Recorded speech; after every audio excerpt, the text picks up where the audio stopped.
देश के सभी सम्मानित किसानों, आज के इस व्याख्यान में मैं खेती और किसानों के बारे में जो स्थिति है भारत की, उसके बारे में कुछ कहूंगा।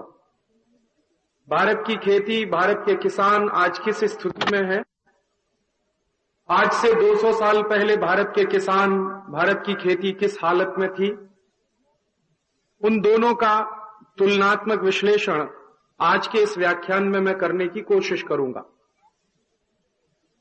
और ये तुलनात्मक विश्लेषण इस दृष्टि से होगा कि अगर 200 साल पहले खेती और किसानी की स्थिति बहुत अच्छी थी, तो आज उसकी समस्या क्या हो गई और उसको फिर सुधारने के लिए कौन सा रास्ता हो सकता है, वो रास्ता हम सारे देश के लोगों को ढूंढना होगा।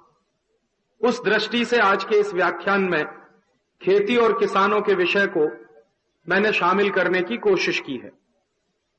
आप सब जानते हैं कि भारत में खेती और कृषि कर्म बहुत ही उच्च दर्जे का व्यवसाय माना गया है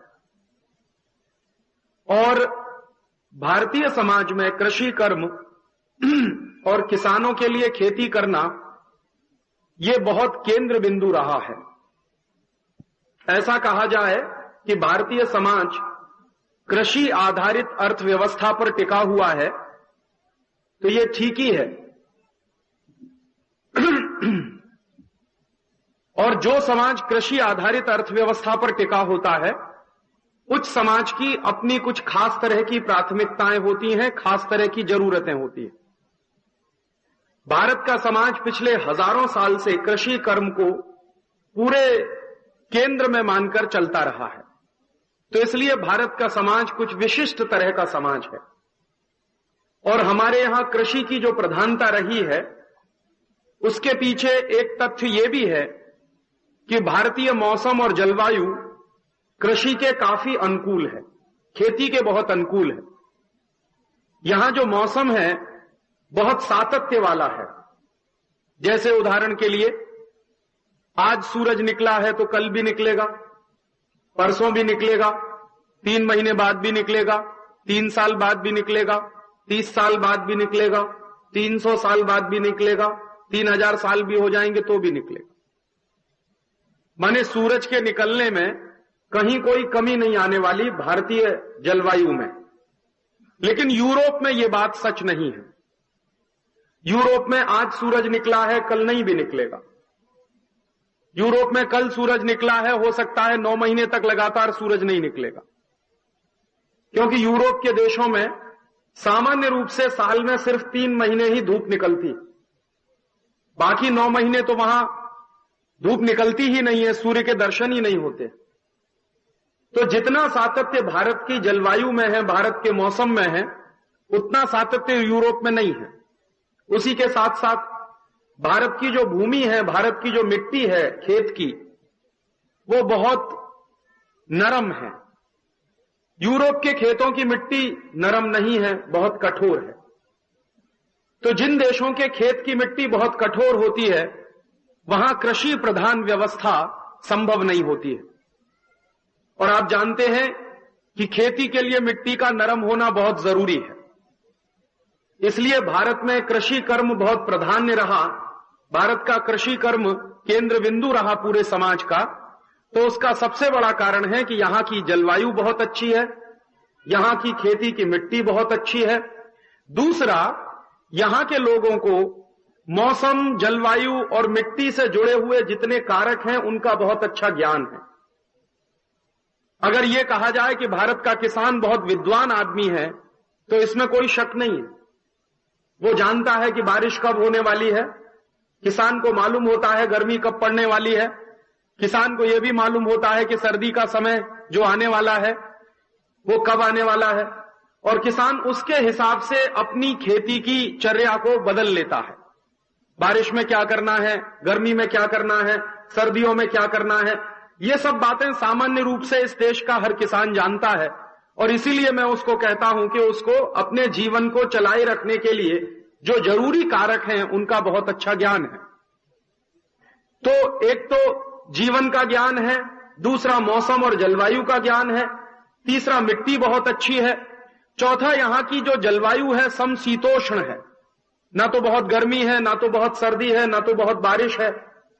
यूरोप के देशों में कभी कभी तो बहुत सर्दी पड़ती है, -40 डिग्री सेंटीग्रेड टेम्परेचर हो जाता है, -20 डिग्री सेंटीग्रेड टेम्परेचर हो जाता है। भारत में इस तरह से कभी टेम्परेचर बहुत नीचे भी नहीं जाता और कभी बहुत ऊपर भी नहीं जाता। तो भारत की जलवायु समशीतोष्ण है, जो खेती के लिए बहुत अच्छी मानी जाती है। और पानी की व्यवस्था इस देश में बहुत प्रचुरता में है। हजारों साल से इस देश में पानी की मात्रा काफी रही है। बारिश का होने वाला पानी, बारिश से मिलने वाला पानी, जमीन के अंदर मिलने वाला पानी और जमीन के ऊपर तालाबों के माध्यम से मिलने वाला पानी, इस सभी की प्रचुरता भारतीय समाज में काफी लंबे समय से रही है।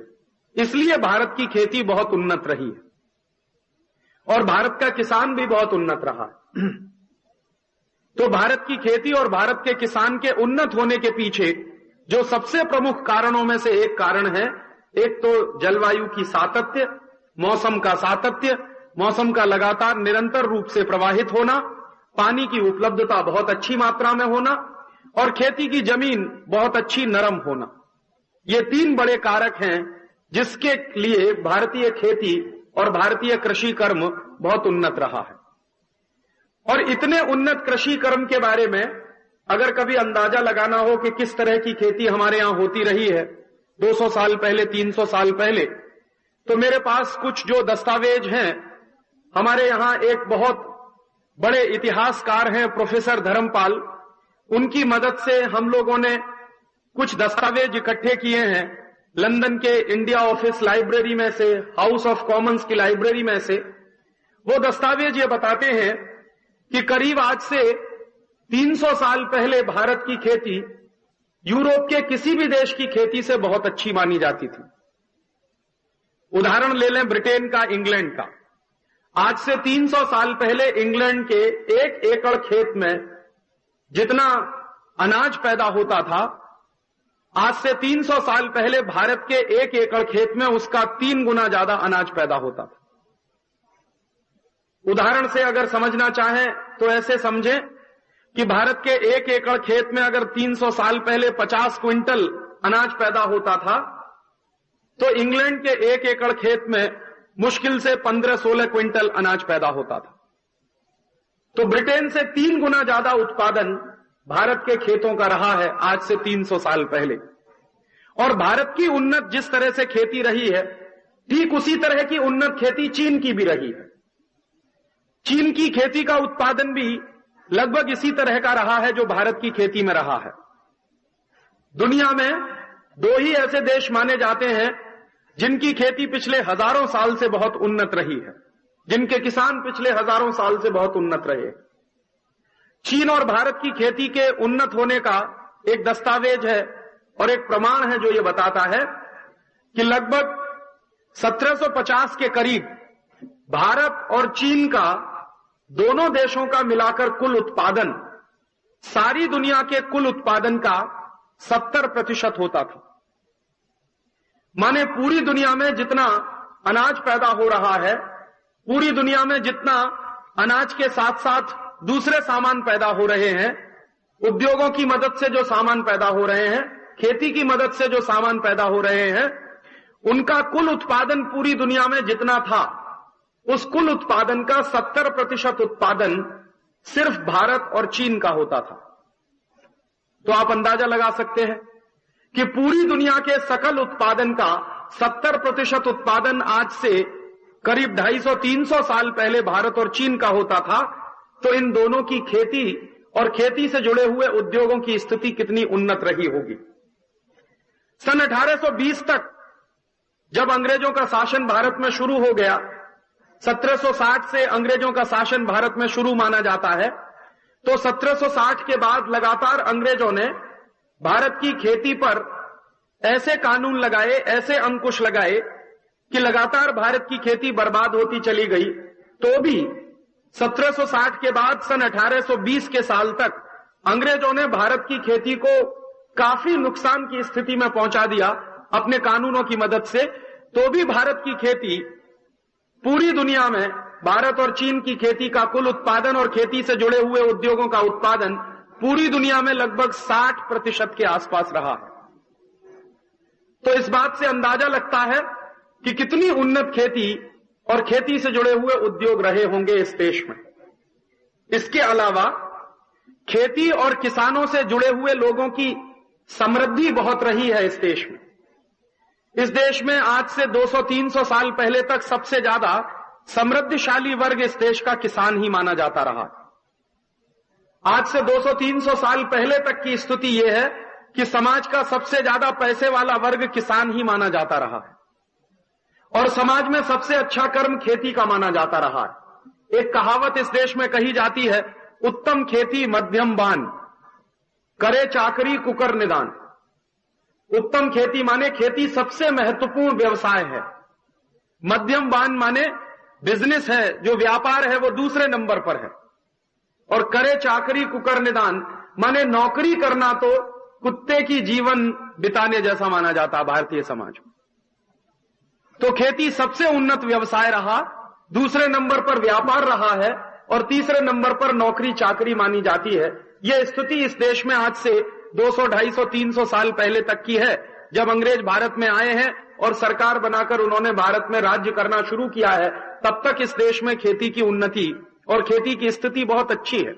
भारत के किसानों की और खेती की स्थिति अच्छे होने के कुछ प्रमाण हैं दस्तावेजों में, जो ये बताते हैं कि जैसे हमारे देश में करीब करीब 1750 के आसपास मैसूर नाम के राज्य में 1 लाख से ज्यादा तालाब हुआ करते थे।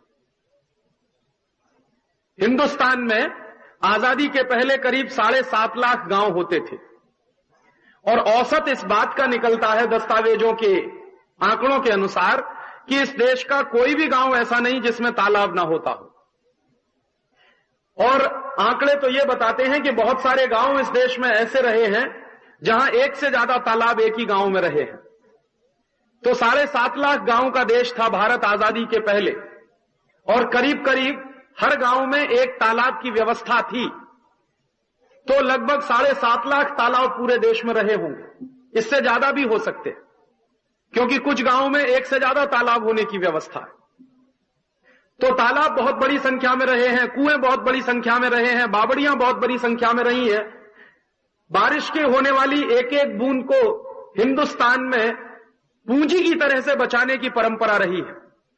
जिस राजस्थान को आज हम जानते हैं, और हम राजस्थान के बारे में ऐसा मानते हैं कि बहुत मरुभूमि है राजस्थान की, जहां पानी की बहुत कमी है, जहां पानी की बहुत किल्लत है, उस राजस्थान में ऐसी परंपरा पिछले हजारों साल से है कि बारिश की गिरने वाली एक एक बूंद को संचित रखने की सबसे बड़ी परंपरा अगर इस देश में कहीं है तो राजस्थान में। आप राजस्थान में जाइए, जैसलमेर के इलाके में, जहां पर यह माना जाता है कि सबसे ज्यादा सूखा पड़ता है, उस जैसलमेर के इलाके में आजू बाजू के गांव में घूमिए, हर गांव में आपको तालाब मिल जाएगा। और जैसलमेर गांव, जैसलमेर शहर के नजदीक सबसे बड़ा तालाब मौजूद है, जो करीब 400-500 साल पुराना, और आज भी उसमें भयंकर पानी। राजस्थान में जितनी आज मरुभूमि दिखाई देती है, कभी वहां लहलहाते तालाब हुआ करते थे, बड़े तालाब हुआ करते थे। ये तो अंग्रेजों के कुछ कानून थे और अंग्रेजों की कुछ व्यवस्थाएं थी जिन्होंने भारत के तालाबों को सुखा दिया और भारत के तालाबों को बर्बाद कर दिया। तालाबों की बड़ी गहरी परंपरा रही है इस देश में, और कृषि का उत्पादन उसी के आधार पर है कि पानी जितनी प्रचुर मात्रा में है उतना ही उत्पादन अधिक होता रहा है इस देश में। इसलिए खेती का उत्पादन इस देश में बहुत रहा है। और खेती के उत्पादन में एक महत्वपूर्ण कारक और है कि भारत में खेती के साथ साथ पशुधन भी बहुत बड़ी मात्रा में रहा। पशुओं की संख्या भी इस देश में बहुत बड़ी मात्रा में रही। कृषि कर्म है और कृषि कर्म को टिकाए रखने के लिए पशुओं की संख्या इस देश में बड़ी जबरदस्त मात्रा में रही है। करोड़ों करोड़ों की संख्या में गाय पालने की परंपरा, करोड़ों करोड़ों की संख्या में बकरियां पालने की परंपरा, करोड़ों करोड़ों की संख्या में जानवरों को पालने की परंपरा इस देश के लोगों में बहुत गहरे से बैठी हुई है। तो कृषि है, कृषि के लिए केंद्र जो बन सकती है वो गाय इस देश में रही है, बैल रहे हैं इस देश में, उनका गोबर है, गोबर से होने वाली खाद है, गाय का मूत्र है, उससे होने वाले जो कीटनाशक बन सकते हैं इस देश में, उनकी परंपरा रही है। तो भारतीय कृषि इस तरीके से बहुत उन्नति के रास्ते पर जाती रही है, क्योंकि पशुओं की संख्या बहुत, तालाबों की संख्या बहुत, जमीन की अच्छाई बहुत है, मिट्टी बहुत नरम है, किसानों को जलवायु का बहुत अच्छा ज्ञान है, यहां पर बीजों की संख्या भी बहुत अच्छी रही है। हमारे देश में आज से 150-200 साल पहले तक चावल की, धान की 1 लाख से ज्यादा प्रजातियां होती थी। जो दस्तावेज उपलब्ध हैं वो बताते हैं कि भारत के समाज में किसानों के पास 1 लाख से ज्यादा चावलों की किस्में होती थी। इस देश में सैकड़ों किस्म के बाजरे के बीज थे, सैकड़ों किस्म के मक्के के बीज थे, सैकड़ों किस्म के ज्वारी के बीज थे, सैकड़ों किस्म की प्रजातियां इस देश में रही हैं अनाजों की। और यहां की संपन्नता बहुत ज्यादा रही है, बायोडायवर्सिटी यहां की बहुत ऊंची रही है। तो इसलिए कृषि कर्म भी ऊंचा रहा है इस देश का। तो इतनी अच्छी कृषि जो भारत में रही, आज करीब हमारे देश में 300 साल पहले के आंकड़े हैं जो बताते हैं कि ब्रिटेन से 3 गुना ज्यादा उत्पादन हमारे खेतों का है। आंकड़े ये बताते हैं कि भारत के किसान सबसे ज्यादा समृद्ध और संपन्न रहे हैं। आंकड़े ये बताते हैं कि कृषि कर्म इस देश का बहुत उन्नत रहा है, पशुओं के पालन का काम भी बहुत उन्नत रहा है। तो अचानक से क्या हो गया इस देश में जो आज इस देश का किसान सबसे गरीब दिखाई देता है? अचानक से क्या हो गया इस देश में कि आज इस देश की खेती ही सबसे ज्यादा बर्बादी के रास्ते पर जाती हुई दिखाई देती है? अचानक से क्या हो गया इस देश में जो आज इस देश के खेती और किसानों की बर्बादी की स्थिति हमको चारों तरफ दिखाई देती है? उसके पीछे गंभीर कारण है। और वो गंभीर कारण क्या है? गंभीर कारण है अंग्रेजों का भारत में आना और अंग्रेजों द्वारा भारत में अपनी सरकार का चलाना। अंग्रेजों की सरकार जब भारत में चलना शुरू हुई है तो अंग्रेजों की सरकार ने बहुत ही व्यवस्थित तरीके से भारतीय समाज को तोड़ने का काम किया है। मैंने कल के व्याख्यान में आपको बताया था कि अंग्रेजों की सरकार ने भारत को व्यवस्थित तरीके से तोड़ने का जो काम किया, उसके लिए जो उन्होंने नीतियां बनाई थी, उसमें सबसे पहली अंग्रेजों की सरकार की नीति यह थी कि भारतीय समाज को आर्थिक रूप से पूरी तरह से तोड़ दिया जाए। और जब भारतीय समाज आर्थिक रूप से बर्बाद हो जाएगा तो फिर भारतीय समाज को राजनीतिक रूप से तोड़ दिया जाए, और भारतीय समाज जब राजनीतिक रूप से टूट जाएगा तो फिर भारतीय समाज को सांस्कृतिक और सामाजिक रूप से तोड़ दिया जाए। अब अंग्रेजों ने अपनी पहली नीति का पालन करते हुए भारतीय समाज को आर्थिक रूप से जो तोड़ा, उसमें कल के व्याख्यान में मैंने आपको विस्तार से बताया था कि उद्योगों को किस तरह से तोड़ा गया, व्यापार को किस तरह से तोड़ा गया। और आज के व्याख्यान में मैं बताऊंगा कि कृषि को किस तरह से तोड़ा गया, किसानों को कैसे बर्बाद किया गया। क्योंकि कृषि हमारे समाज का मुख्य केंद्र थी और कृषि हमारे देश के व्यवसाय का मुख्य आधार होती थी। तो अंग्रेजों ने भारतीय कृषि को बर्बाद करने के लिए 3-4 तरह के कानून बनाए इस देश में। सबसे पहला कानून जो अंग्रेजों ने भारत की कृषि को बर्बाद करने के लिए बनाया, वो किसानों के ऊपर लगान लगाने का कानून था। किसानों के ऊपर टैक्स लगाने का कानून था। 1760 के पहले इस देश में एक बड़े इलाके में किसानों के ऊपर कभी भी लगान नहीं लिया गया। अंग्रेजों के पहले इस देश में कुछ ही राज्यों को छोड़ दिया जाए तो बाकी किसी भी राज्य में किसानों पर लगान नहीं लिया जाता था। जैसे मालाबार का एक बहुत बड़ा इलाका होता था जिसको आज हम दक्षिण भारत के रूप में जानते हैं। उस मालाबार के इलाके में 1760 के पहले कभी भी किसानों पर लगान नहीं लिया गया, किसानों पर कभी भी लगान नहीं लगाया गया। मैसूर राज्य के इलाके में 1760 के पहले किसानों पर कभी लगान नहीं लगाया गया। इसी तरह से भारत के और दूसरे इलाके भी थे जिन इलाकों में अंग्रेजों के आने के पहले तक कभी भी लगान की वसूली की बात ही नहीं हुई। लेकिन अंग्रेजों की सरकार ने क्या किया, भारत में जब उनका साम्राज्य स्थापित हुआ और उनकी सरकार चलना शुरू हुई, उसी समय से उन्होंने भारत के किसानों पर लगान लगाना शुरू किया। और आप कल्पना कर सकते हैं कितना लगान वसूलती थी अंग्रेजों की सरकार, कितना टैक्स वसूलती थी भारत के किसानों से। भारत के किसानों पर अंग्रेजों की सरकार ने किसानों के कुल उत्पादन का 50% तक टैक्स लगा दिया था। मैंने जैसे कल आपको बताया कि भारत के उद्योगों को बर्बाद करने के लिए अंग्रेजों ने भारत के उद्योगों पर 10-12 तरह के टैक्स लगाए थे। इसी तरह से भारत के किसानों को बर्बाद करने के लिए अंग्रेजों ने भारत के किसानों पर टैक्स लगाए थे। और जो सबसे पहला टैक्स भारत के किसानों पर लगाया गया, जिसको लगान के रूप में आप जानते हैं, वो 50% होता था। माने किसान जितना कुल उत्पादन करता था अपने खेत में, उसका 50% उत्पादन अंग्रेजों की सरकार छीन लेती थी। और जो किसान अंग्रेजों की सरकार को अपने उत्पादन का 50% हिस्सा नहीं देता था, उस किसान की हत्या करवा देना, उस किसान का झोंपड़ा जला देना, उस किसान की संपत्ति को नीलाम करवा देना, उस किसान के गाय बैल को खोल कर ले जाना, उस किसान को कोड़े से मारना, उस किसान को गांव की जाति से बहिष्कृत करवा देना, यह सब अंग्रेजों की सरकार उनको दंड के स्वरूप में दिया करती थी। तो किसान को मजबूरी में अपने उत्पादन का 50% हिस्सा अंग्रेजों की सरकार को देना पड़ता था।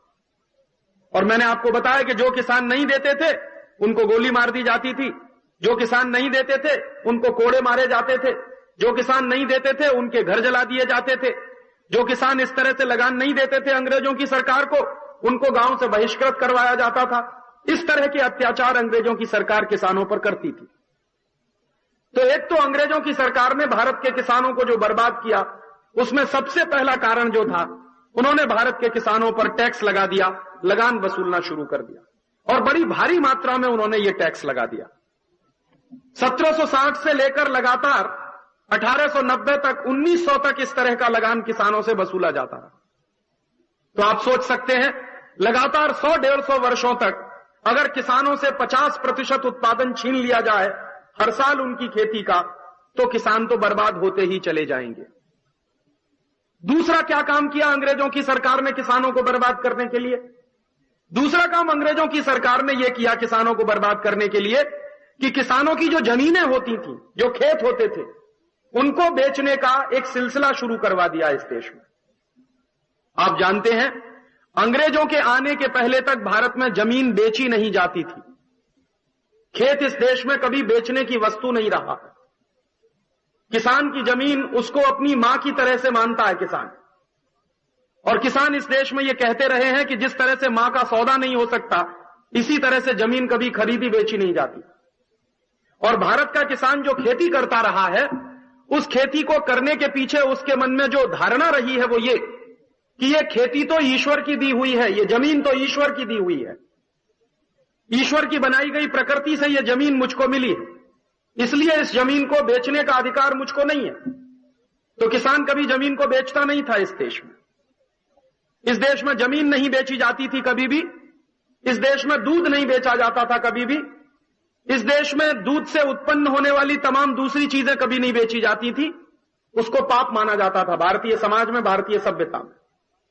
तो अंग्रेजों ने क्या किया कि कानून बनाया एक ऐसा जिससे जमीनों को खरीदा और बेचा जा सके। और अंग्रेजों ने पहली बार इस देश में जमीन को खरीदने और बेचने की परंपरा शुरू करवा दी। और बाद में जब जमीनें बिकने लगी तो अंग्रेजों की सरकार ने किसानों से जमीनें जबरदस्ती खरीदना शुरू कर दिया। हमारे देश में अंग्रेजों की सरकार ने भारत के किसानों की जमीन छीनने के लिए जो सबसे पहला कानून बनाया, उस कानून का नाम है लैंड एक्विजिशन एक्ट। उसको अगर हिंदी में कहा जाए तो जमीन हड़पने का कानून, जो आज भी चलता है इस देश में। यह कानून अंग्रेजों ने बनाया था करीब 150-200 साल पहले। यह जो लैंड एक्विजिशन एक्ट था, वो अंग्रेजों की सरकार ने क्यों बनाया? ताकि भारत के किसानों से जमीनें छीन ली जाएं और भारत के किसानों को बर्बाद कर दिया जाए। अंग्रेजों की एक पद्धति थी काम करने की कि वो जिसको भी बर्बाद करते थे उसके लिए पहले कानून बनाते थे। जैसे मान लीजिए, अगर अंग्रेजों को आपकी जेब काटनी है तो वो जेब नहीं काटेंगे, पहले जेब काटने का कानून बनाएंगे। और उस कानून के बाद जब आपकी जेब कटना शुरू हो जाएगी तो अंग्रेज कहेंगे हम तो कानून का पालन कर रहे हैं, अब आपकी जेब कटती है तो कट जाए। माने सीधे जेब नहीं काटेंगे, लेकिन जेब काटने का कानून बनाएंगे और फिर कहेंगे कि हम कानून का पालन कर रहे हैं, इसमें आपकी जेब कटती है तो कट जाए। तो उन्होंने किसानों को बर्बाद करने के लिए सीधे कुछ नहीं कहा। उन्होंने ये नहीं कहा कि हम किसानों को बर्बाद करेंगे। किसानों को बर्बाद करने के लिए कानून बना दिए और फिर उन कानूनों का पालन करवाना शुरू किया उन्होंने, और किसान उसमें बर्बाद होना शुरू हो गए। तो पहला कानून लगा दिया टैक्स के रूप में, लगान के रूप में, और दूसरा कानून लगाया अंग्रेजों ने भारत में किसानों की जमीन हड़पने के लिए, जिसका नाम रखा गया लैंड एक्विजिशन एक्ट। अंग्रेजों के बड़े बड़े बेईमान और भ्रष्ट अधिकारी इस देश में हुए। एक अंग्रेज ऑफिसर था जिसका नाम था डलहौजी। डलहौजी बहुत ही बेईमान और भ्रष्टाचारी ऑफिसर था उस जमाने का। डलहौजी क्या करता था, जिस गांव में जाता था उस गांव के किसानों की जमीनें छीनता था। गांव गांव के किसानों की जमीनें छीन छीन कर उन जमीनों को लैंड एक्विजिशन एक्ट के नाम पर अंग्रेजों की संपत्ति फिर बाद में घोषित किया जाता था। डलहौजी ने किस तरह से इस देश के किसानों की जमीनें छीनी है और किस तरह से वो अंग्रेजी संपत्ति बनाई गई है वो जमीनें, उसका एक जीता जागता उदाहरण मैंने मेरे जीवन में देखा। मैं जिस प्रदेश का रहने वाला हूं, उत्तर प्रदेश, और ऐसा ही एक प्रदेश है जिसका नाम है हिमाचल प्रदेश। तो मेरे उत्तर प्रदेश और हिमाचल प्रदेश के बॉर्डर पर एक गांव है, उस गांव का नाम है डलहौजी। आज भी वो गांव है। एक बार मैं घूमते घूमते उस गांव में पहुंचा। उस गांव का जो प्रमुख है, सरपंच है, उसको मैंने पूछा कि आपने अपने गांव का नाम डलहौजी क्यों रखा है? ये तो हिंदुस्तानी नाम नहीं है, ये तो अंग्रेजी नाम है। आपको क्या बहुत शौक है अंग्रेजी नाम रखने का अपने गांव का? तो उस किसान ने कहा कि राजीव भाई, हमने ये नाम नहीं रखा अपने गांव का। एक अंग्रेज ऑफिसर कभी आया था जिसने हमारे गांव का नाम बदल के डलहौजी रख दिया। तो मैं समझ गया कि वो जो डलहौजी ऑफिसर हुआ करता था एक जमाने में, वो गया होगा उस गांव में, गांव के लोगों को मारा होगा, पीटा होगा, किसानों को गांव से भगा दिया होगा, गांव की जितनी जमीन आई होगी, जितनी संपत्ति आई होगी, सब कुछ उसने अपने कंट्रोल में ले ली होगी और गांव का नाम उसने घोषित कर दिया होगा डलहौजी। तो मैंने उस गांव के सरपंच से पूछा, प्रमुख से पूछा कि भाई डलहौजी तो मर गया, अंग्रेज भी चले गए हैं, अंग्रेजों की सरकार भी चली गई है, अब तो इस गांव का नाम बदल दो। तो सरपंच ने क्या कहा, उसने कहा राजीव भाई, हम तो बहुत बार सरकार को कह चुके हैं कि इस गांव का नाम बदल दिया जाए, हमारा जो पुराना गांव का नाम था वही रख दिया जाए, लेकिन सरकार सुनती ही नहीं है। मैंने कहा क्यों नहीं सुनती है सरकार? तो गांव के किसान ने देखिए क्या जवाब दिया मुझको, कितना इंटेलिजेंट आदमी था वो, कितना बुद्धिशाली। उसने कहा मुझे ऐसा लगता है कि भारत सरकार में डलहौजी की आत्मा प्रवेश कर गई है, इसलिए ये गांव का नाम नहीं बदलती। वो अंग्रेजों के जमाने का गांव आज भी इस देश में चलता आ रहा। तो उस गांव के किसान ने मुझको पूरा किस्सा सुनाया कि किस तरह से उसके पुरखों से उसने वो किस्सा सुना है कि कभी डलहौजी नाम का ऑफिसर आया था, गांव के किसानों को मारा था, पीटा था, उनके झोपड़े जला दिए थे, सबको गांव से बाहर भगा दिया था, गांव के सारे खेत पर अंग्रेजों का कब्जा हो गया था और वो अंग्रेजों की संपत्ति घोषित कर दिया गया था पूरा का पूरा गांव, और इसलिए उस गांव का नाम बदलकर उन्होंने डलहौजी रख दिया।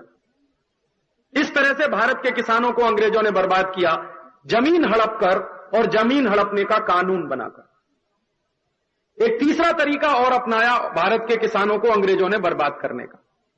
अंग्रेजों ने भारत के समाज का सर्वे कराया था, सर्वेक्षण कराया था, और भारतीय समाज का सर्वेक्षण करा के अंग्रेजों की सरकार ने इस बात का अंदाजा लगवाया कि यहां की खेती मूलतः टिकी हुई किस आधार पर है। अगर भारत की आर्थिक स्थिति को पूरी तरह से चौपट करना है, बर्बाद करना है, तो भारत की खेती को बर्बाद करना ही पड़ेगा, भारत के उद्योगों को भी बर्बाद करना पड़ेगा।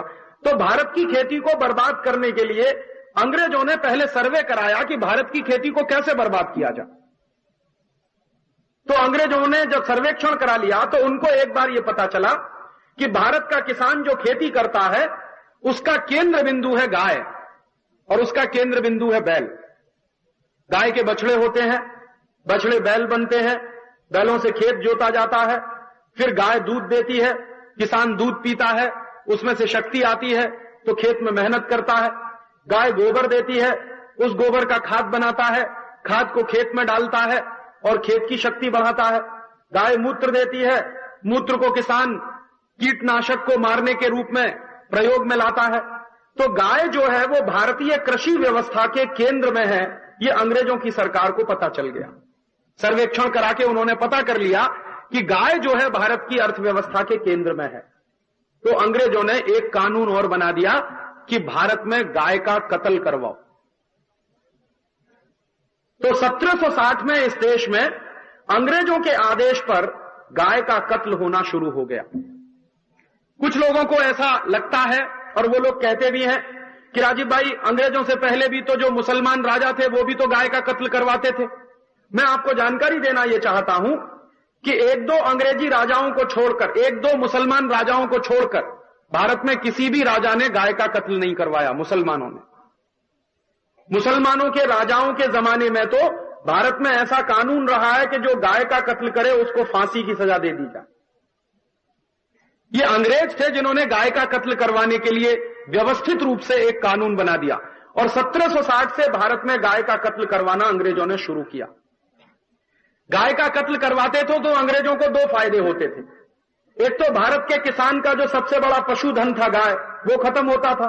गाय मरती थी तो दूध कम होता था, गाय मरती थी तो गोबर कम होता था, गोबर कम होता था तो खाद कम होती थी, गाय मरती थी तो मूत्र नहीं मिलता था गाय का, तो किसानों के लिए जो कीटनाशक दवाएं बनती थी उसमें कमी आती थी, गाय का दूध नहीं मिलता था तो किसानों की शक्ति कम होती थी। तो लगातार गाय के कत्ल होते चले जाने के कारण भारतीय खेती का भी नाश होना शुरू हो गया, और अंग्रेजों ने बहुत ही व्यवस्थित तरीके से इस देश में कत्ल कारखाने खुलवा दिए। अंग्रेजों की सरकार ने लगभग पूरे देश में 300 से ज्यादा कत्ल कारखाने खुलवाए जिनमें गाय का कत्ल किया जाता था। हजारों की संख्या में, लाखों की संख्या में गाय का कत्ल होता था। गाय का मांस यहां से भेज दिया जाता था, इंग्लैंड में जाता था, और इंग्लैंड के सिपाही, अंग्रेजों की सरकार के जो सिपाही होते थे वो गाय का मांस खाते थे। आप जानते हैं यूरोप के देश की जो प्रजा है, ये जो गोरी प्रजा है, ये गाय का मांस सबसे ज्यादा खाती है। जितनी गोरी प्रजा है पूरी दुनिया में, इसको गाय का मांस सबसे अच्छा लगता। तो गाय कत्ल होती थी भारत में, उसका मांस इंग्लैंड जाता था, इंग्लैंड के लोग उसको खाते थे। गाय की कत्ल होती थी, और गाय का कत्ल करके अंग्रेजों की फौज जो भारत में रहती थी उसको मांस बेचा जाता था, उसको मांस दिया जाता था। तो भारत के किसानों को बर्बाद करने के लिए जो तीसरा काम अंग्रेजों ने किया वो गाय के कत्ल करवाने का। बाद में अंग्रेजों को ऐसा लगा कि सिर्फ गाय के कत्ल करवाने से बात नहीं बनेगी, गाय जहां से पैदा होती है उस नंदी का कत्ल पहले करवाओ। तो अंग्रेजों ने फिर नंदी का कत्ल करवाना शुरू किया, और बहुत ही व्यवस्थित पैमाने पर गाय और नंदी का कत्ल अंग्रेजों ने करवाया। हम लोगों ने जो दस्तावेज इकट्ठे किए हैं उनसे पता चलता है कि 1760 से लेकर 1947 के साल तक अंग्रेजों ने करीब 48 करोड़ से ज्यादा गाय और बैल के कत्ल करवाए। 48 करोड़ से ज्यादा, 1760 से लेकर 1947 के साल तक। और ये जो 48 करोड़ गाय और नंदियों के कत्ल कर दिए, संख्या में 48 करोड़ गाय और नंदियों के कत्ल जब हो गए, मैं कभी कभी कल्पना करता हूं कि वो गाय नहीं काटी गई होती, वो नंदी नहीं काटे गए होते, तो आज हिंदुस्तान में गाय की संख्या हमारी आबादी से 3 गुनी ज्यादा होती। कम से कम इस देश में 150 करोड़ से ज्यादा गाय और बैल होते। लेकिन अंग्रेजों ने बहुत ही व्यवस्थित तरीके से ये कत्ल करवा के हिंदुस्तान के किसानों का सत्यानाश किया।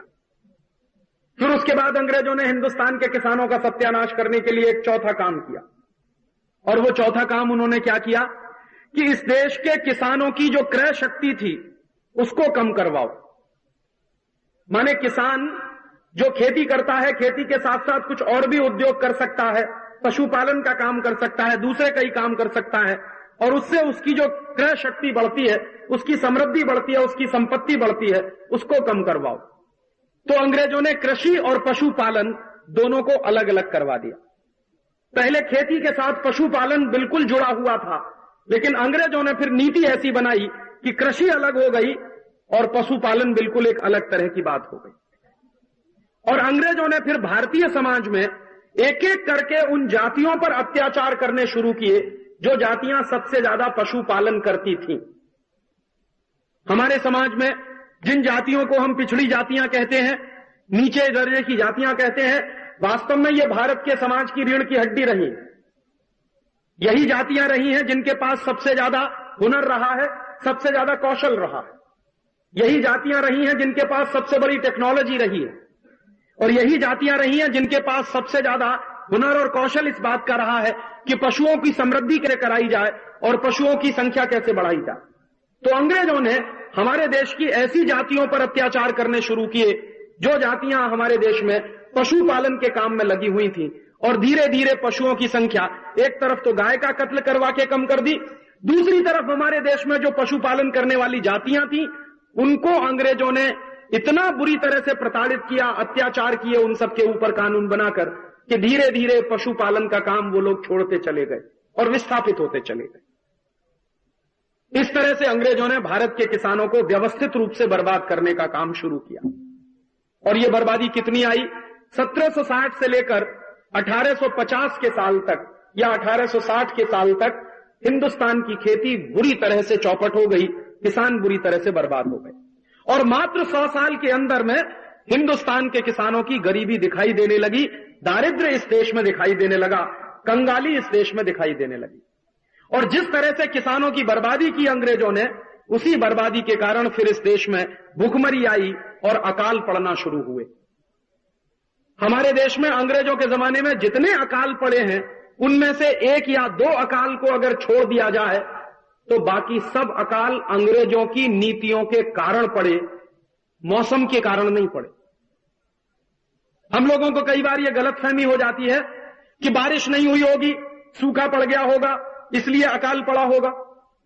हम लोगों को कई बार यह गलतफहमी हो जाती है कि मौसम ने दुष्चक्र किया होगा, कुछ मौसम में परिवर्तन आया होगा भयंकर तरीके से, इसलिए भारत में अकाल पड़े होंगे। भारत में अकाल मौसम की मार से नहीं पड़े, भारत में जितने अकाल पड़े वो अंग्रेजों की बनाई गई नीतियों के कारण पड़े। अंग्रेजों की नीतियां कैसी थी? मैंने बताया, खेती को बर्बाद करना, किसानों को बर्बाद करना, किसानों से लगान वसूलना, 50% किसानों का उत्पादन टैक्स के रूप में ले लेना, किसान जो पशुपालन कर रहे हैं उन पशुपालन करने वाले किसानों पर अत्याचार करना, किसान जो अपने गांव के तालाब की व्यवस्था खुद बना सकते हैं, अपने गांव के बावड़ी और कुओं की व्यवस्था बना सकते हैं, उन सब व्यवस्थाओं को किसानों के हाथ से छीन लेना और अंग्रेजों की सरकार के हाथ में चला जाना। जो जंगल किसानों की संपत्ति माने जाते थे, जो जंगल गांव की संपत्ति माने जाते थे, और जिन जंगलों से किसानों को अपनी खेती करने के लिए मदद में आने वाली तमाम तरह की चीजें मिलती थी, उन जंगलों का अंग्रेजों की सरकार ने सत्यानाश करवाया। एक और तरीका अंग्रेजों ने अपनाया इस देश के किसानों को और खेती को बर्बाद करने के लिए। 1865 के साल में अंग्रेजों ने एक कानून बनाया इस देश में। उस कानून का नाम था इंडियन फॉरेस्ट एक्ट, और यह कानून लागू हुआ 1872 में, और आज भी यह कानून सारे देश में चलता है। अंग्रेजों की सरकार द्वारा बनाया गया 140 साल पुराना कानून इस देश में आज भी चलता है। और यह इंडियन फॉरेस्ट एक्ट का कानून अंग्रेजों की सरकार ने क्यों बनाया था? इंडियन फॉरेस्ट एक्ट का कानून अंग्रेजों की सरकार ने इसलिए बनाया था कि इस कानून के बनने के पहले जो जंगल होते थे वो गांव की संपत्ति माने जाते थे, और गांव की संपत्ति माने जाते थे जंगल, तो गांव के किसानों का सामूहिक हिस्सेदारी जंगलों पर होती थी। अंग्रेजों ने क्या किया? जो जंगल गांव समाज की संपत्ति होते थे, जो जंगल गांव के किसानों की संपत्ति होते थे, उन जंगलों को अंग्रेजी सरकार की संपत्ति घोषित करवा दिया कानून बनाकर, और उसी कानून का नाम है इंडियन फॉरेस्ट एक्ट। फिर अंग्रेजों ने उस कानून को कितनी सख्ती से लागू करवाया कि अंग्रेजों की सरकार के जो ठेकेदार होते थे वो जंगल कटवाते थे, जंगल से लकड़ियां लेके जाते थे, और भारत का कोई भी किसान अगर जंगल में जाकर लकड़ी काट लाए तो उसको सजा दी जाती थी। तो भारत का किसान, भारत का आदमी जंगल से लकड़ी काट नहीं सकता, अंग्रेजों ने कानून बना दिया। और अंग्रेजों की सरकार जो थी, उनके जो ठेकेदार होते थे वो जंगलों से लकड़ी कटवाते थे। तो जंगल के जंगल साफ करवाना शुरू किया अंग्रेजों की सरकार ने इस कानून के आधार पर, और जंगल खत्म होते गए तो फिर किसानों का क्या नुकसान हुआ आप जानते हैं। जब जंगल खत्म हो जाएंगे, पेड़ खत्म हो जाते हैं, तो पेड़ों के खत्म होते चले जाने के कारण जो मिट्टी का जमाव होता है पेड़ों के आसपास, वो मिट्टी का जमाव छूटने लगता है,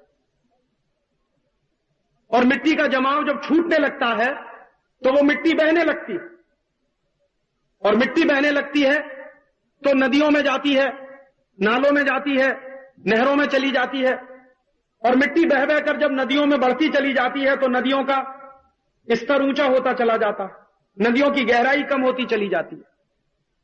लगातार मिट्टी बह बहकर अगर पानी के साथ आएगी, पहले जंगल होते थे, पेड़ होते थे, तो पेड़ मिट्टी को बांध के रखता, तो बारिश के समय मिट्टी बह नहीं सकती जंगल से।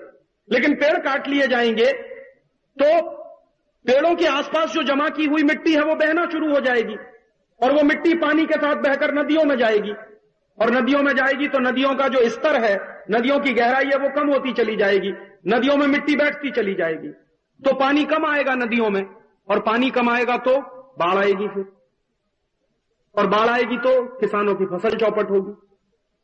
अंग्रेजों ने इस तरह से कानून बना दिया इंडियन फॉरेस्ट एक्ट का, और फिर उसका सत्यानाश किसानों को झेलना पड़ा। एक तो जंगलों से मिलने वाली संपत्ति किसानों के लिए बंद हो गई, दूसरा जंगल जो किसानों की सुरक्षा व्यवस्था कर सकते थे वो जंगल फिर धीरे धीरे खत्म होते चले गए।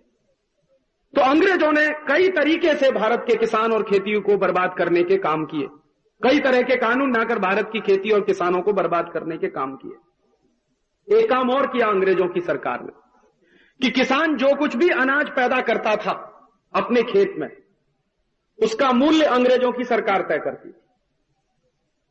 माने पैदा करता था किसान और मूल्य तय करती थी अंग्रेजों की सरकार।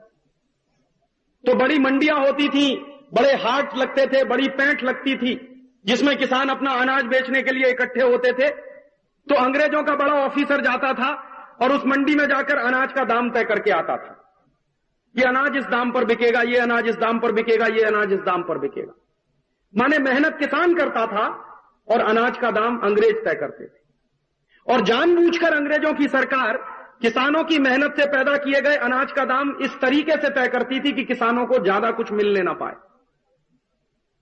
उनको लगातार नुकसान होता चला जाए, उनको लगातार घाटा होता चला जाए। किसान खुद जो था वो अपने द्वारा पैदा किए गए किसी भी अनाज की कीमत तय नहीं कर सकता। इस तरह का कानून अंग्रेजों ने बना रखा था इस देश में। बाद में अंग्रेजों ने क्या किया कि किसान अपने अनाज को एक गांव से लेकर दूसरे गांव में जाए बेचने के लिए तो उस पर भी पाबंदी लगाती थी। एक गांव का किसान अपने अनाज को लेकर दूसरी जगह जाकर बेच नहीं सकता, एक जिले का किसान अपने अनाज को लेकर दूसरे जिले में जाकर बेच नहीं सकता। इस तरह की सख्त पाबंदी अंग्रेजों की सरकार ने लगा दी और इस तरह से किसानों को बिल्कुल घेर के रख दिया अंग्रेजों की सरकार ने कानून बना बनाकर। और यह हर तरह का कानून बनता था और किसान जब उसका पालन नहीं करते थे तो उनके ऊपर अत्याचार होते थे, उनकी हत्याएं होती थी, उनको फांसी दी जाती थी, उनके कोड़े पीटे जाते थे। कई बार अंग्रेजों की सरकार किसानों को बर्बाद करने के लिए कुछ इस तरह के भी काम करती थी, जैसे जबरदस्ती किसानों से कुछ खास तरह की फसल पैदा करवाई जाती थी। आप जानते हैं बिहार के किसानों को अंग्रेज जबरदस्ती नील की खेती करवाते थे। जिस जमीन पर सबसे ज्यादा धान पैदा हो सकता है बिहार में और होता था, उस जमीन पर अंग्रेजों की सरकार जबरदस्ती नील की खेती करवाती थी। और किसान जब नील की खेती करने से मना करते थे तो उनके ऊपर अत्याचार किया जाता था। अंग्रेजों की सरकार को क्या रस था नील की खेती करवाने में? अंग्रेजों को नील की जरूरत थी। यूरोप में नील बहुत बिकता था, अंग्रेजों के अपने बाजार में नील बहुत बिकता था। और दूसरा मुश्किल यह थी कि नील की खेती करने से खेती भी बहुत बर्बाद होती थी। तो अंग्रेजों को नील चाहिए यूरोप के बाजार में बेचने के लिए, और उस नील को पैदा करने के लिए भारत के किसान को मजबूर करते थे। गांधी जी ने जो सबसे पहला सत्याग्रह किया था अपने चंपारण के प्रवास में, वो सत्याग्रह इसी सवाल को लेकर था कि अंग्रेजों की सरकार जबरदस्ती किसानों से नील की खेती करवाती थी। और गांधी जी कहा करते थे कि यह सबसे बड़ी हिंसा है। किसानों की मर्जी के खिलाफ जबरदस्ती उनसे किसी फसल का पैदा करवाया जाना गांधी जी कहा करते थे हिंसा है। तो इसलिए चंपारण का सत्याग्रह करना पड़ा था महात्मा गांधी को। ऐसे ही अंग्रेजों की सरकार ने मालवा के इलाके में किसानों को मारकर पीटकर जबरदस्ती उनसे अफीम की खेती करवाना शुरू किया। यह जो आज हमारे देश में बहुत बदनाम है मालवा का क्षेत्र, और हम लोग अक्सर यह कहा करते हैं कि मालवा के किसान सबसे ज्यादा अफीम पैदा करते हैं, यह जो अफीम पैदा करवाने का किस्सा है यह अंग्रेजों का शुरू करवाया हुआ किस्सा है। हमारे देश में अंग्रेजों के आने के पहले अफीम की खेती नहीं थी, और होगी तो कहीं छुटपुट थी, बड़े पैमाने पर नहीं थी। लेकिन अंग्रेजों की सरकार में मालवा के किसानों को मार मार कर पीट पीट कर जबरदस्ती उनके ऊपर अत्याचार करके अफीम की खेती करवाई। क्यों करवाई? क्योंकि अफीम का व्यापार अंग्रेजों की ईस्ट इंडिया कंपनी बहुत जगह पर करती थी। तो क्या होता था, भारत के किसानों को मारकर पीटकर उनसे अफीम पैदा करवाई जाती थी मालवा के क्षेत्र में। वो अफीम ईस्ट इंडिया कंपनी खरीदती थी किसानों से। उस अफीम को लेकर ईस्ट इंडिया कंपनी चीन में जाती थी बेचने के लिए। तो अफीम भारत में पैदा होता था, ईस्ट इंडिया कंपनी उस अफीम को चीन में ले जाकर बेचती थी, और चीन में ले जाकर अफीम बेचते थे अंग्रेजों के ऑफिसर्स ईस्ट इंडिया कंपनी की तरफ से। तो मुनाफा भी कमाते थे और चीन के लोगों को नशे का शिकार भी बनाते थे। पूरे के पूरे चीन को बर्बाद किया था अंग्रेजों ने, अफीम पिला पिलाकर, अफीम खिला खिलाकर। अफीम यहां से पैदा करवा के ले जाते थे और वहां पर चीन में बेची जाती थी, और चीन के लोगों को पहले मुफ्त में अफीम पिलाई अंग्रेजों ने, मुफ्त में अफीम खिलाई। फिर धीरे धीरे नशे के शिकार हो गए तो उनसे पैसा लेने शुरू किया और अफीम देना शुरू किया। और आप जानते हैं कि चीन में एक बहुत बड़ा अफीम युद्ध हुआ है अंग्रेजों के खिलाफ, जिसको ओपियम ट्रेड वॉर कहा जाता है चीन के इतिहास में। वो इसीलिए हुआ कि भारत में अफीम पैदा होती थी मालवा में, अंग्रेजों की सरकार वो अफीम पैदा कराती थी, चीन में ले जाकर वो अफीम बेची जाती थी, चीन के लोगों को उससे बर्बाद किया जाता था। इस तरह के कानून भी अंग्रेजों की सरकार ने बनाए थे भारत को बर्बाद करने के लिए, भारत के किसानों को बर्बाद करने के लिए। और इस तरह की व्यवस्थाएं बनाकर अंग्रेजों ने भारत के किसानों को पूरी तरह से बांध दिया था। तो जो किसान सबसे ज्यादा उन्नत खेती करता था, जो किसान सबसे ज्यादा उन्नत खेती करने वाला माना जाता था, जिस देश की खेती सबसे ज्यादा उन्नत मानी जाती थी, वो किसान बर्बाद हुआ, वो खेती बर्बाद हुई, और वो धीरे धीरे गरीबी में आ गया किसान, फिर दारिद्र्य में आया, फिर कंगाली में आया, फिर इस देश में भुखमरी हुई और अकाल पड़े।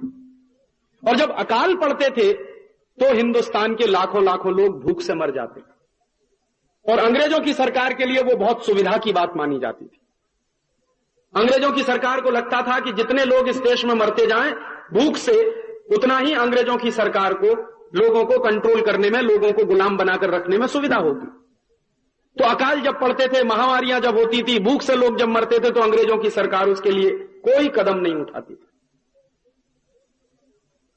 यह इस देश के लिए सबसे बड़ा दुर्भाग्य रहा है कि एक देश जो 300 साल पहले तक सबसे ज्यादा अन्न पैदा करता रहा, अनाज पैदा करता रहा, उसी देश में अंग्रेजों के जमाने में 10-10 अकाल पड़े, बड़े बड़े अकाल पड़े, लाखों लाखों करोड़ों करोड़ों लोग उन अकालों में मारे गए। बाद में अंग्रेजों की सरकार ने एक कानून और बनाया कि जब यहां अकाल पड़ना शुरू हो गया तो अनाज के उत्पादन में और ज्यादा कमी आ गई। तो अंग्रेजों की सरकार जो लगान वसूलती थी, वो लगान में भी कमी आने लगी, क्योंकि अनाज का उत्पादन कम हुआ तो लगान मिलना कम हो गया। तो अंग्रेजों की सरकार ने फिर और ज्यादा अत्याचार करना किसानों के ऊपर शुरू कर दिया। और एक बार तो अंग्रेजों की सरकार ने इस कदर अत्याचार किया भारत के किसानों पर, आपको याद होगा 1939 में दूसरा विश्व युद्ध जब शुरू हुआ, और इस दूसरे विश्व युद्ध में जब अंग्रेजों की सरकार फंसी युद्ध करने के लिए, तो अंग्रेजों की सेना दूसरा विश्व युद्ध लड़ रही थी, लेकिन अंग्रेजों की सेना जो युद्ध लड़ रही थी, अपने स्वार्थ की पूर्ति के लिए उस अंग्रेजी सेना के लिए भोजन भारत से भेजा जाता था, अनाज भारत से भेजा जाता था, गोमांस भारत से भेजा जाता था।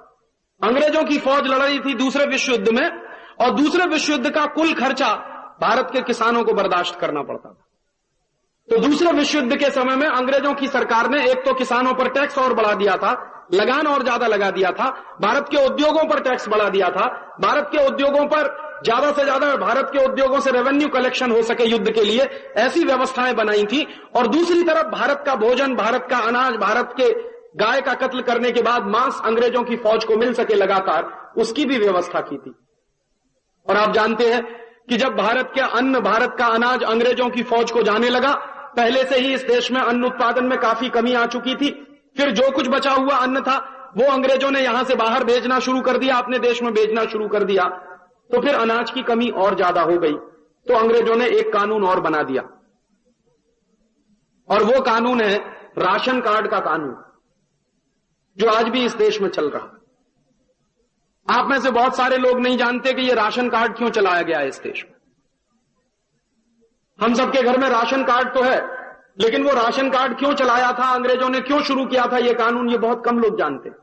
1939 के साल में अंग्रेजों ने राशन कार्ड का कानून बनवाया, और भोजन और अनाज पर उन्होंने राशनिंग की व्यवस्था शुरू करवाई। और ये राशन कार्ड का कानून अंग्रेजों ने क्यों बनवाया, क्योंकि यहां का अनाज, यहां का भोजन इंग्लैंड चला जाता था, यहां के लोगों को भुखमरी की हालत का सामना करना पड़ता था। तो भारत के लोगों को भुखमरी की हालत का सामना करते हुए लोग जब मरते थे, तो अंग्रेजों की सरकार ने लोगों को थोड़ा तसल्ली दिलवाने के लिए कानून बना दिया कि राशन कार्ड आप ले लो अंग्रेजों की सरकार से, और जिस व्यक्ति के पास राशन कार्ड होगा उसको सस्ते दाम पर अनाज मिल सकेगा। तो जिन लोगों ने राशन कार्ड बनवाए, अंग्रेजों की सरकार के ऑफिस में जाकर घूस देकर, रिश्वत देकर, भ्रष्टाचार करके, उन लोगों को ही सिर्फ अनाज मिलता था, बाकी लोगों को अनाज मिल नहीं पाता था। तो इस तरह के अत्याचारी कानून, इस तरह की व्यवस्थाएं अंग्रेजों ने शुरू की थी इस देश में। इन सब व्यवस्थाओं के कारण भारत का किसान बर्बाद हुआ और भारत की खेती बर्बाद होती चली गई। और तकलीफ हमारी यह है कि जिस तरह से अंग्रेजों की सरकार ने भारत की खेती को बर्बाद किया था, जिन नीतियों के कारण भारत के किसानों को बर्बाद किया गया था, जिन नीतियों और जिन कानूनों के चलते भारत के किसान की बर्बादी आई थी, भारत की खेती की बर्बाद हुई थी, वो सारी की सारी नीतियां, वो सारे के सारे कानून आज भी चल रहे हैं। उदाहरण के लिए जो लैंड एक्विजिशन का एक्ट अंग्रेजों ने बनाया, वो आप आजादी के 50 साल के बाद भी चलता। जो इंडियन फॉरेस्ट एक्ट अंग्रेजों ने बनाया, वो आज आजादी के 50 साल के बाद भी चलता है।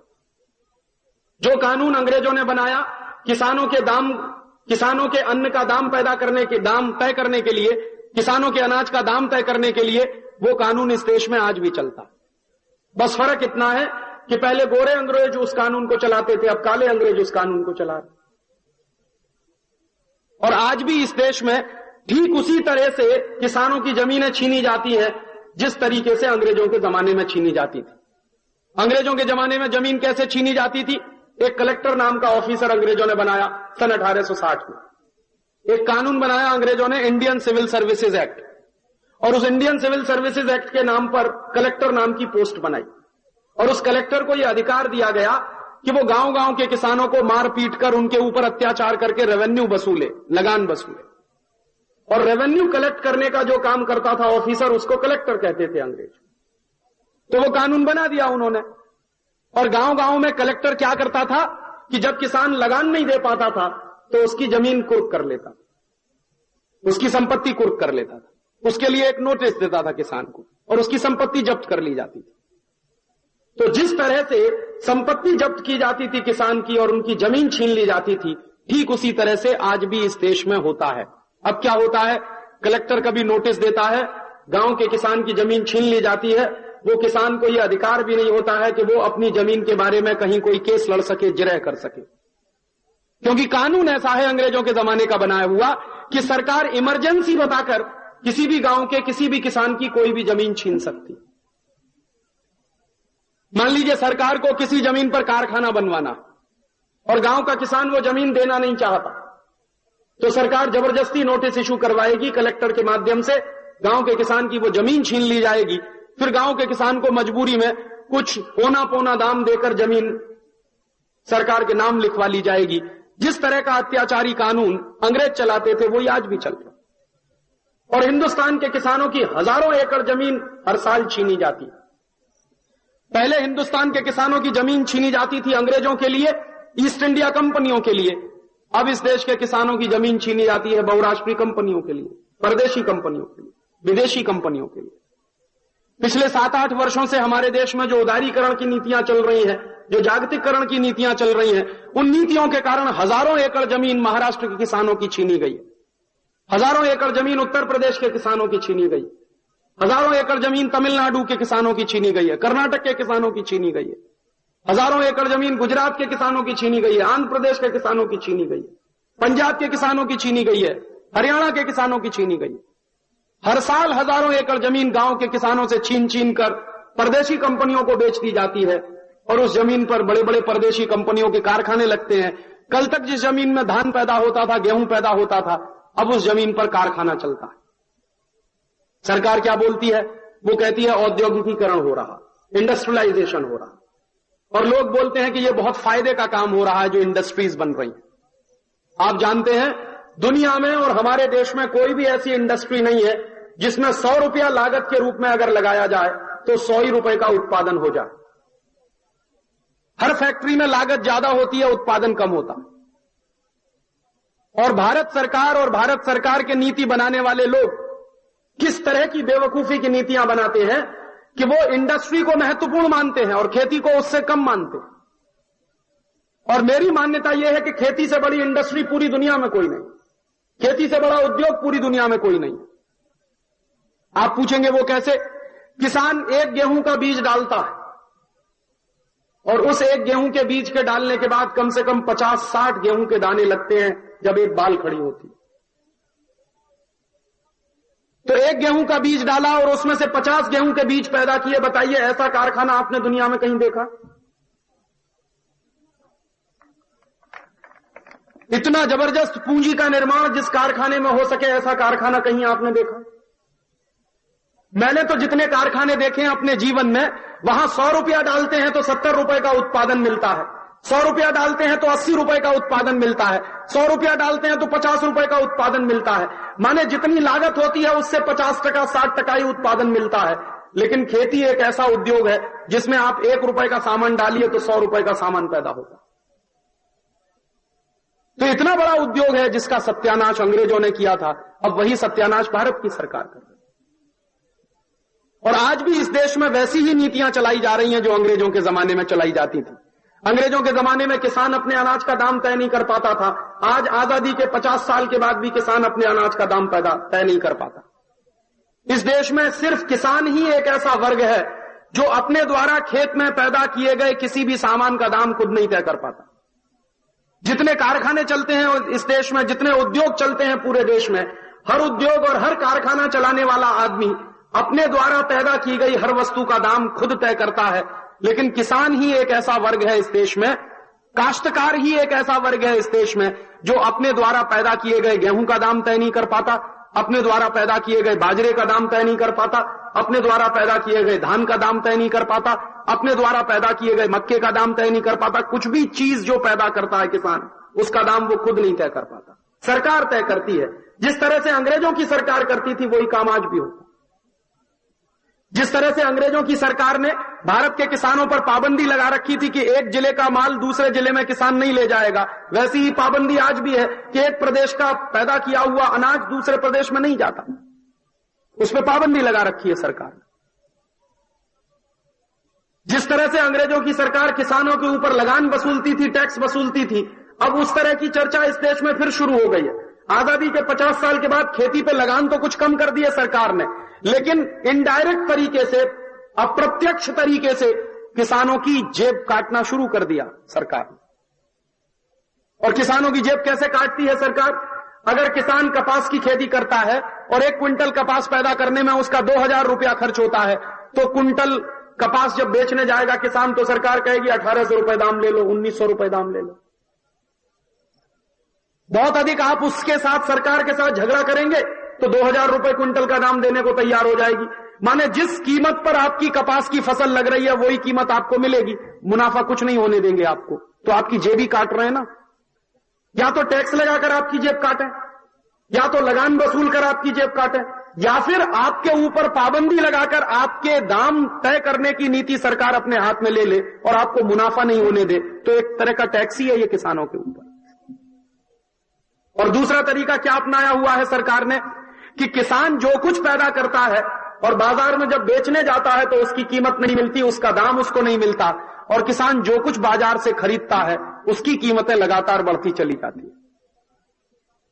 अपने खेती में डालने के लिए फर्टिलाइजर लेता है, खाद लेता है, अपने खेती में डालने के लिए कीटनाशक लेता है, अपने खेती में डालने के लिए बीज लेता है, अपने खेती में और कोई चीज इस्तेमाल करनी हो किसान को जो बाजार से खरीदनी पड़े तो उन सब के दाम तो बढ़ते चले जाते हैं। 100% दाम बढ़ जाएगा, 200% दाम बढ़ जाएगा, 300% बढ़ जाएगा, 400% बढ़ेगा, 500% बढ़ेगा। लेकिन जो किसान बाजार में बेचने के लिए जाएगा कोई चीज तो उसका दाम नहीं बढ़ता उस रेशियो में। तो हमेशा खेती घाटे का सौदा रहती है। खेती में जो लगाते हैं वो निकलता नहीं है, और खेती में जितना लगाते हैं जब निकलता नहीं है तो किसान की खेती घाटे में आ जाती है। और जब घाटे की खेती करना किसान शुरू करता है तो कर्जदार होता है, कहीं ना कहीं से कर्ज लेता है, या तो साहूकार से ले या बैंकों से ले, और कर्जदार हो जाता है जब किसान तो उसकी हालत और भी दयनीय हो जाती है। इस देश में ऐसी नियम और ऐसी व्यवस्थाएं चलाई गई हैं। और कर्जा लेकर जब किसान खेती करता है तो उसके क्या नतीजे निकलते हैं? पिछले साल आंध्र प्रदेश के 100 किसानों ने जो आत्महत्या की थी वो सबसे बड़ा उदाहरण इस देश के सामने है। 100 किसानों ने बैंक से कर्जा लेकर कपास की फसल लगाई थी आंध्र प्रदेश में, और उस कपास की फसल को जब किसानों ने लगाया तो उस कपास की फसल पर कीड़ा लग गया, और कपास की फसल पर जब कीड़ा लगा तो कीड़े को मारने के लिए किसान दवा लेकर आए, और दवा अंग्रेजी कंपनी की थी, परदेशी कंपनी की थी। उस दवा को उन्होंने खेत में छिड़का।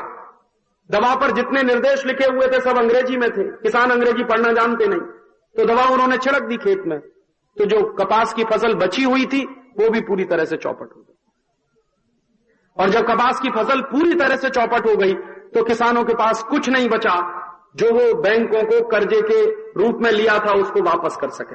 बैंक वाले आए अपना कर्जा मांगने के लिए, किसानों के पास कुछ नहीं था देने के लिए, तो किसानों ने क्या किया कि जो कपास की फसल का कीड़ा मारने की दवा वो लेकर आए थे, वही दवा उन्होंने खुद पी और सबके सब मर गए। ऐसे किसान आत्महत्या करते हैं जब बैंक के कर्जे में कोई किसान फंसा है तो। और हिंदुस्तान में 45 करोड़ किसान छोटे किसान हैं जिनके पास 2 बीघा की जमीन है, 3 बीघा की जमीन है, 5 बीघे की जमीन है। ऐसे 45 करोड़ किसान हैं। जरा उनकी आप कल्पना तो करिए कि ये 45 करोड़ किसान आज की परिस्थिति में किस तरह से खेती करते होंगे और किस तरह से कर्जदार बनते होंगे। और इस देश में कभी कभी क्या होता है कि गांव का किसान कोई कर्ज ले लेता है, कर्ज चुकाने की स्थिति में नहीं होता और कभी कभी वो कर्ज माफ कर दिया जाए तो पूरे देश में हंगामा हो जाता है और हर साल हजारों करोड़ रुपए का माफ किया जाता है पैसा बड़े बड़े उद्योगों पर, बड़ी बड़ी इंडस्ट्रीज पर। इंडस्ट्रीज बैठ जाती हैं, उद्योग बैठ जाते हैं, उनके पैसे डूब जाते हैं और बैंक वाले कुछ नहीं कर पाते। और जब किसान के कर्जे की माफी की बात आती है तो हंगामा कर देते हैं पूरे देश में। ऐसी व्यवस्था आज भी चल रही है इस देश में। किसानों की जमीनें छीनी जा रही हैं, उनकी पैदा की गई फसल के दाम तय करने का अधिकार उनको नहीं मिल पाया है। जो कुछ खेत में लगाने के लिए वो बाजार से खरीदते हैं, सबके दाम बढ़ते चले जा रहे हैं। किसान जो कुछ पैदा करता है उसका दाम उसको नहीं मिल रहा है। बिजली का दाम बढ़ा दिया, पानी का दाम बढ़ा दिया, खाद का दाम बढ़ा दिया। जो सब्सिडी मिल सकती थी थोड़ी बहुत किसानों को गेट करार के बाद, वो भी पूरी तरह से खत्म होती चली जा रही है। इस तरह से लगातार बर्बादी के रास्ते पर ही है। जिस तरह से बर्बादी अंग्रेजों के जमाने में किसानों की आई थी, वही बर्बादी अब आजादी के 50 साल के बाद भी। और इन बर्बादियों को बढ़ाने के लिए कुछ नए नए कानून बनाए जा रहे हैं। जैसे अंग्रेजों की सरकार नए नए कानून बनाती थी किसानों को बर्बाद करने के लिए, वैसे ही अब नए नए कानून फिर किसानों को बर्बाद करने के लिए बनाए जा रहे हैं।